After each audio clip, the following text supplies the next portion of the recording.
Hi everyone, welcome to my channel. Today I'm going to be walking you through the 5 projects that I plan to make this winter and how I did. Well, spoiler alert, I made them all. I had planned to make 5 different projects: the Sophie Hood, the Harriet Coat, a long sleeve tee, a workout set, and a pair of track pants. The first thing I was so excited to dive into was making this Sophie Hood from Petite Knit. The babushka hood scarves are everywhere this season, it seems like, and I totally got caught up in the craze and had to make one for myself.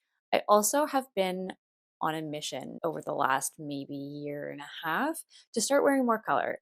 Obviously, not doing that great, but there are some key pieces that I have added to my wardrobe to brighten things up a little bit. I live in Toronto. The black puffer coat is a way of life here, and I am absolutely a part of it. So when I decided to start wearing more color, it wasn't actually that feasible for me to just take all of the neutral things out of my wardrobe and replace them with something colorful. So instead, what I've done is start to add small pieces that brighten up my boring neutral outfits. I do like color, but I find that bright colors overwhelm me. So I went with a soft muted blue. And I chose this color because it can go with so many of the neutral outerwear pieces that I already own. So I knew it was going to get a lot of use. And I have to say, I am so impressed by how versatile it is.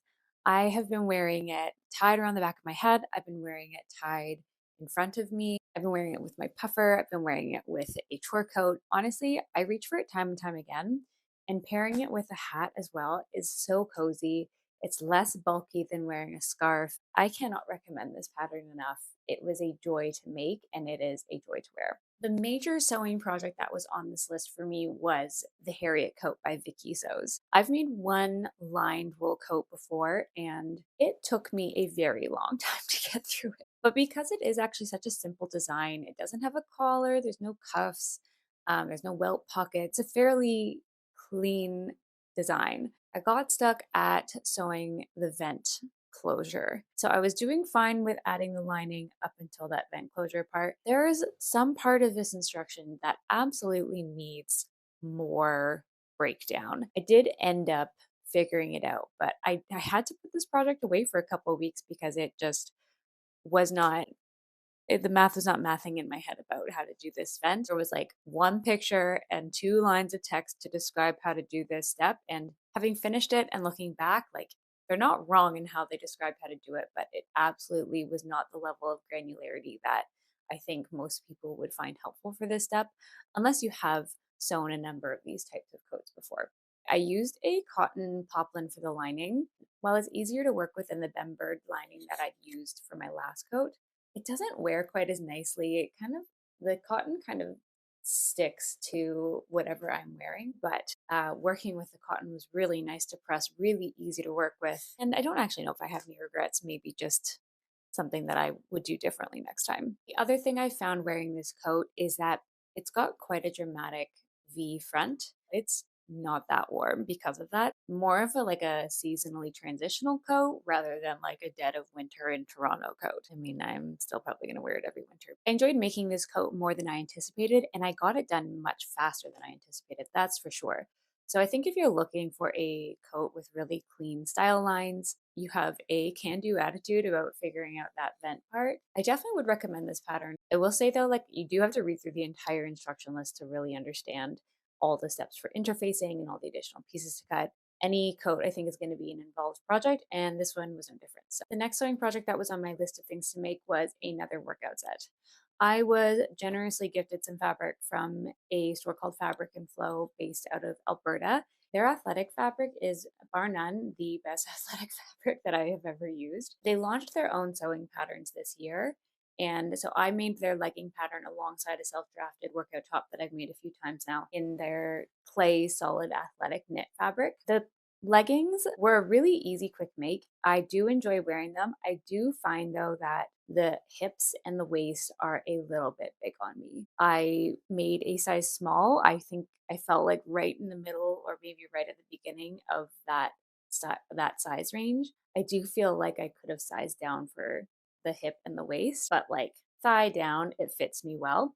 I do just notice some gaping in the back, and then even around like my crotch area, there is like a little bit of extra fabric. So I would make that pattern again, but I would size down and then grade from the thigh to the rest of the inseam. The next sewing project that I had on my list was a long sleeve top in this beautiful eco jersey print from Blackbird Fabrics. I didn't know exactly what pattern I wanted to make when I ordered this fabric. I just loved the colors, loved the pattern, and figured I'll figure it out later. I ended up making a Nico crew neck hack top, which I've made before. I love this pattern. It's such a TNT pattern for me. One thing that I didn't totally put together was the amount of stretch in this fabric and how the pattern would fit. I did use the stretch guide that comes with the pattern. I knew it didn't have as much stretch, but it tends to fit me like a little bit bigger around the waist. So I wasn't that worried. I thought even though this fabric doesn't have quite as much stretch as the pattern calls for, I thought it would be fine. And it is, but it's definitely a more fitted garment. The biggest issue I have with how it fits is actually in the sleeves.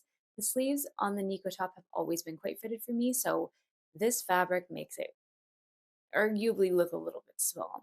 But I do love the pattern and the fabric combination. I just wish I had maybe graded up for the sleeves, kept the rest of the bodice the same. I picture myself wearing this top many places. I think this is one of the biggest gaps I have in my wardrobe for the winter is long sleeve t-shirts. I think this top will fit into that bucket so long as the tight sleeves don't get to me throughout the day. And finally, the last project that I had on my to make list was the Hadid track pants from Ready to Sew, and I'm making them in a lyocell twill, which I got from Core Fabrics. I love this pattern. I have seen it on a few people over the last few months, and I think they look so cool and chic.